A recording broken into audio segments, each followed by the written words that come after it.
Hello. Good morning. Vlog పెట్టక చాలా days అవుతుంది గదా! నేను గూడా అందుకే రికార్డ్ జేస్తున్నాను ఈరోజు. అండ్ ఈరోజు స్పెషల్ ఏంటంటే నా బర్త్‌డే. కానీ బర్త్‌డే లానే జరగలేదు. ఎందుకంటే చాలా బిజీ ఉన్నాను. నేను ఒక మ్యారేజ్‌కి అటెండ్ అవ్వాల్సొచ్చింది. జర్నీ మొత్తం మార్నింగ్ నుంచి నైట్ వరకు లిటరల్లీ జర్నీ మీదే ఉన్నాను. నా జర్నీ ఎలా అయితుంది చూడండి. ఇక్కడ 1 వీక్ అయితుందని జెప్పేసి ఫస్ట్ బెడ్ సెట్ జేసుకున్నాను. ఎవ్రీ వీకెండ్ మ్యాక్స్ నేను ఈ పని జేసేస్తాను. బెడ్ సెట్టింగ్ అయితే అయిపోయింది. నెక్స్ట్ మా ఆర్యన్‌కి ఈరోజు ఏ డ్రెస్ వేద్దామా అన్న టెన్షన్‌లో ఉండే. యాక్చువల్లీ 2 డ్రెసెస్ సెలెక్ట్ చేశాను. ఇదొచ్చేసి మా హస్బెండ్ వాళ్ళ ఫ్రెండ్ తీసుకొచ్చారు, రాజు అన్నయ్య అని. అండ్ ఈ గ్రీన్ డ్రెస్ వచ్చేసి మేము జూడియోలో తీసుకున్నాం. బట్ అంతా ఇది మ్యారేజ్‌కి సెట్ కాదనిపించింది. దాన్ని పక్కకు పెట్టేశాను. ఆ బ్లూ అండ్ వైట్ వేద్దామని డిసైడ్ అయిపోయాను. ఫస్ట్ అయితే మార్నింగ్ టీ తాగేసాం నేను, మా హస్బెండ్. నెక్స్ట్ బాబుని ఊరికి తీసుకెళ్తున్నాను గదా! ఒక 2, 3 పేర్స్ ఎక్స్ట్రా ఉండాలని జెప్పేసి తన బట్టలు సర్దుతున్నాను. చూడండి ఎలా ఆడుతున్నాడో. అస్సలు చాలా సతాయించాడు మా బాబు ఈరోజు.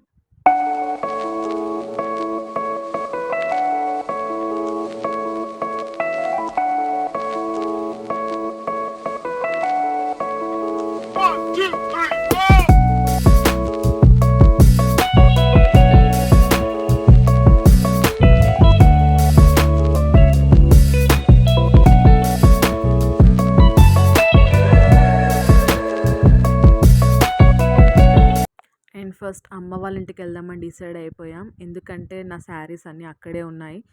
అక్కడికే వెళ్ళేసి మా బాబుని రెడీ చేసేసి నేను కూడా అక్కడే రెడీ అయ్యి అక్కడి నుంచి మళ్ళీ మ్యారేజ్‌కి వెళ్ళాలి. మా జర్నీ చూడండి. ఇక్కడ చూసారా వాళ్ళ డాడీతోనే బైక్ మీద వస్తాడంట మా ఆర్యన్. గేట్ తీసి రెడీగా ఉంచాను. ఇది మా ఓన్ హౌస్ కాదు బై ద వే, మేము రెంట్ ఉంటాం ఇందులో. మా బాబుకి బైక్ డ్రైవింగ్ అంటే చాలా ఇష్టం.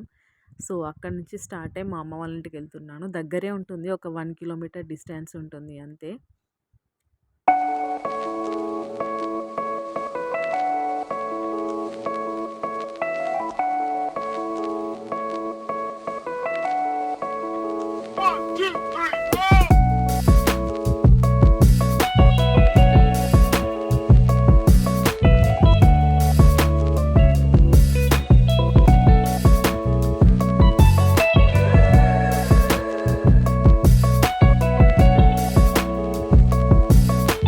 అండ్ అమ్మ వాళ్ళ ఇంటికి వచ్చేసాను. మా బాబు ఏడుస్తూనే ఉన్నాడు. మార్నింగ్ నుంచి ఎందుకు ఏడుస్తున్నాడు అస్సలు అర్థం కావట్లేదు. మా ఓన్ కప్పే చెప్పేసాను. ఇంకా నేను రెడీ అయిపోయాను మ్యారేజ్‌కి. నా శారీ ఎలా ఉంది? ఇది యాక్చువల్గా 5 ఇయర్స్ బ్యాక్ శారీ. ఇంకా నీట్గా ఉంది. దాన్ని కట్టేస్తున్నాను. మేము ఆల్రెడీ ఫంక్షన్ హాల్ రీచ్ అయిపోయాం. ఇది బయట.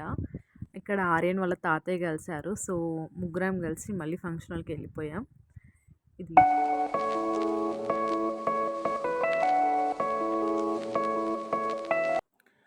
ఇక్కడ ఆర్యన్ పక్కన గ్రీన్ శారీలో నిల్చొని ఉంది కదా, తను మా అత్తయ్య అన్నమాట. చూడండి మొత్తం ఆర్యన్ని చూసుకుంటూనే ఉంటుంది. పాపం చాలా సతాయించాడు అందరినీ.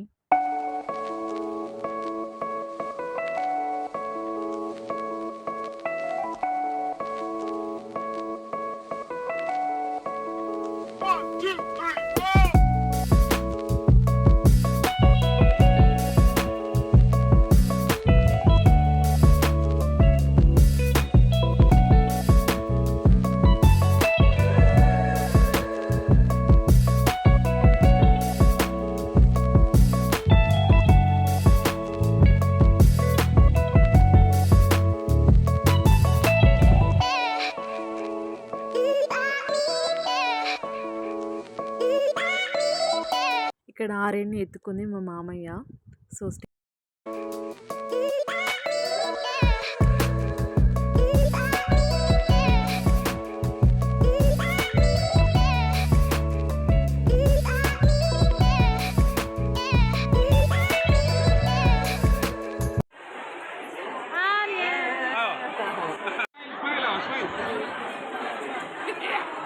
అన్నేనే ఎత్తుకోండి ఇక.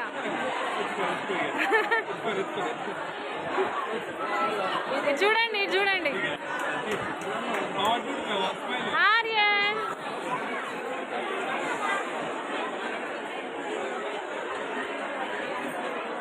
ఇక్కడ మ్యారేజ్ చూసుకొని అటు నుంచి మా అత్త వాళ్ళ ఇంటికి వెళ్ళాము. అంటే మా అత్తగారు ఊరికి వచ్చేసాము. ఇక్కడ ఆర్యన్ కొంచెం సేపు ఫ్రెష్ అప్ అయ్యాడు. కొంచెం ఆడుకొని కొంచెం తినిపించాను. ఎందుకంటే ఫంక్షన్‌లో ఏం పెద్దగా తినలేదు తను. సో, తినేసి కొంచెం ఫ్రెష్ అయ్యాక మళ్ళీ మేము వరంగల్ స్టార్ట్ అవుదాం అనుకున్నాము. సో, చూడండి ఆడుతున్నాడు.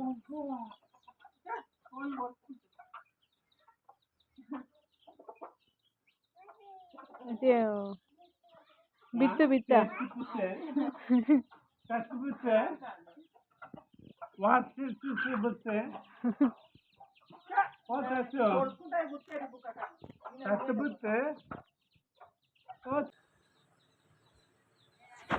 సో, ఇక్కడ టీ తాగేసి స్టార్ట్ అయిపోయాం.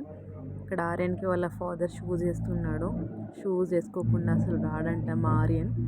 సో, స్టార్ట్ అయిపోయాం. మళ్ళీ బస్ కోసం వెయిట్ చేయాలి. బస్ కోసం లిటరల్లీ ఒక హాఫ్ అన్ అవర్ వెయిట్ చేసాం. ఎందుకో అసలు ఒక్క బస్ రాలేదు. హాఫ్ అన్ అవర్ తర్వాత ఒక బస్ వచ్చింది. అది కూడా ఎక్స్‌ప్రెస్ కానే కాదు. ఇంటికెళ్ళేసరికి చాలా లేట్ అయిపోయింది. అంటే నేను అనుకున్న టైం కంటే లేట్ అయిపోయింది. 8 అయింది. సో, దిగి మళ్ళీ ఆటో క్యాచ్ చేసి ఆటో ఎక్కి ఇంటికెళ్ళేసరికి అయ్య బాబోయ్! అసలు ఎందుకు జర్నీ చేశానా అనిపించింది. అంత టైర్డ్ అయిపోయాను. కానీ ఇంటికి వెళ్ళేసరికి ఒక గుడ్ న్యూస్. ఏంటి అంటే గుడ్ న్యూస్ కాదు. చిన్న సర్ప్రైజ్ అన్నమాట. సో, మా తమ్ముడు ఆస్ట్రేలియాలో ఉంటాడు కదా!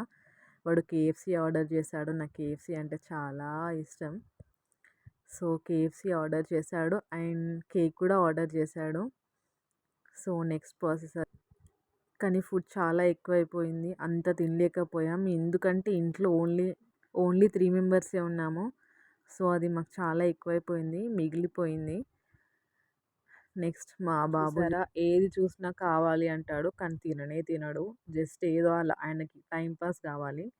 ఇక్కడ బెలూన్స్ కావాలి మా ఆర్యన్‌కి ఏమైనా. సో, అది మా మమ్మీ బ్లో చేసిస్తే దాంతోని ఆడుకుంటున్నాడు. కొంచెం తను కూడా రాగానే చాలా ఇరిటేట్ చేశాడు. కొంచెం బాగా చేపిచ్చాక సెట్ అయిపోయాడు. ఇప్పుడు కొంచెం ఆడుకొని తర్వాత నెక్స్ట్ కేక్ కట్ చేస్తాడు ఆర్యన్. ఎందుకంటే మనం కేక్ కట్ చేసే అంత ఏజ్ కాదిప్పుడు. ఏజ్ ఇన్ ద సెన్స్ పిల్లలు ఉంటున్నారంటే మ్యాక్సిమం వాళ్ళే కట్ చేస్తా ఉంటారు కదా! సో, ఆర్యన్‌తోనే కట్ చేపించాను.